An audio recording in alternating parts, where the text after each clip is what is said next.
மகாராஷ்டிரால ஒரு கிராமத்துல எந்த பெண்களுமே படிக்கவில்லை, அதனால் மாடுகள் வாங்கி தந்தோம் என்று. இன்னைக்கு தமிழ்நாட்டுல எந்த கிராமத்திலையும் பெண்கள் படிக்கவில்லை என்று நாம சொல்லவே முடியாத ஒரு நிலையிலே நாம் இருந்து கொண்டிருக்கிறோம், தலைநிமிர்ந்து இருக்கிறோம்.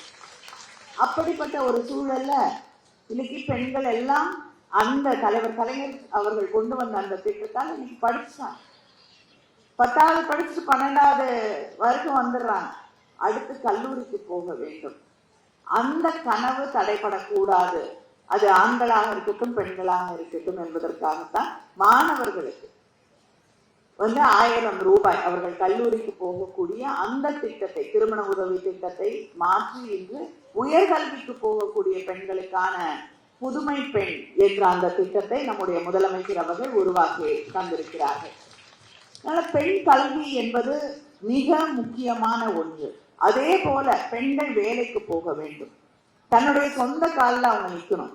அதுக்காக தான் சுய உதவி குழுக்கள் தொடங்கப்பட்டது. அதற்காக இன்னைக்கு விமன் உடைய அதிகமாக உழைக்கக்கூடிய பெண்கள் இருப்பது தமிழ்நாட்டில் தான்.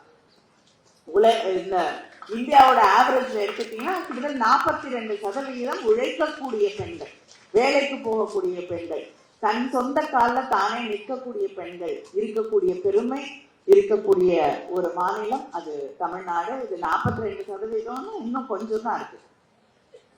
முழுமையாக அது அந்த இலக்கை நாம் அடைய வேண்டும் என்பதில் யாருக்கும் மாறுபட்ட கருத்துக்கள் இருக்க முடியாது. அதுக்கு போறதுக்கு ஒரு நீண்ட பயணம் இருக்கிறது.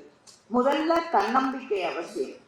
அந்த தன்னம்பிக்கை வீட்டுக்குள்ள இருக்கக்கூடிய நிறைய பெண்கள் இருக்காங்க, திரும்ப திரும்ப திரும்ப சொல்லி வளர்ப்பாங்க, நீ பெண், அதனால வெளியில போக கூடாது, உனக்கு பாதுகாப்பு இல்லை, இப்படித்தான் உடை உடுத்த வேண்டும், இப்படித்தான் இருக்க வேண்டும், இப்படித்தான் வாழ வேண்டும் என்று திரும்ப திரும்ப சொல்லுவாங்க.